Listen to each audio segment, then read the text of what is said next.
Our motoring tip of the week concerns tire pressure. Now, we've harped on this for probably the whole 32 years of motoring TV about just how important tire pressure is to the performance, safety, and fuel economy of your vehicle. It's the foundation for a lot of things. For example, a wheel alignment guy won't even think about doing anything on the wheel alignment of your car until he or she has checked all 4 tire pressures on that vehicle and making sure that they're up to spec and adjusted properly. Now, when we talk about so many other things, tire wear, safety, it all starts with proper tire inflation pressure. So it's very important. So my 2013 GMC pickup has TPMS. That's an abbreviation for Tire Pressure Monitoring System.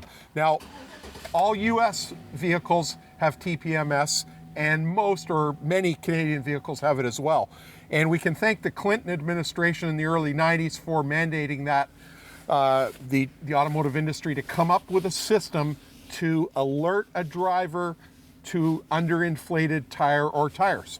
So on this particular GM pickup, it has what we call a direct tire pressure monitoring system, meaning we have a transmitter, 1 per wheel in all 4 wheels, and you can configure the dash at the press of a button to display tire pressure of all 4 tires in real time.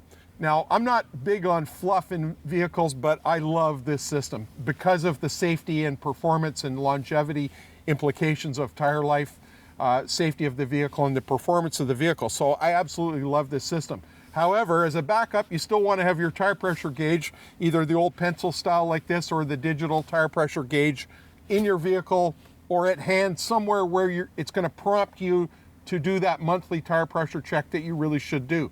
And make sure that you know what your tire pressure should be. The decal, the logo to tell you tire pressure in this vehicle is on the driver's door, and that's where it is on most vehicles. But bottom line, it's so important that you check it. So we're in the fall right now, and with declining ambient temperatures, we have declining tire pressure. But the tire industry tells us that it's expected or considered quote unquote normal to lose approximately 1 PSI per tire per month.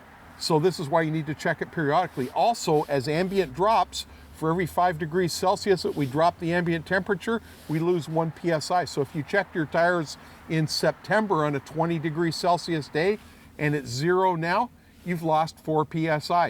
You've dropped 20 degrees of ambient, and you've lost, for each 5 degrees, 1 PSI. So you're down 4 PSI, even if you had no leaks.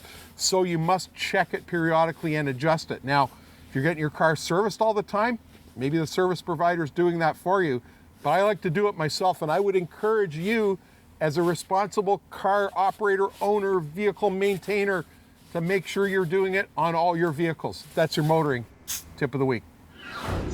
So here's the question. Where were you 32 years ago? I know some of you weren't even a glint in your father's eye. As for me, well, I was in diapers, but found time to get motoring TV off the ground. And today I like to think we've got one of the best automotive video libraries in the world. If you agree, please give us the thumbs up and also subscribe. We'd really appreciate it.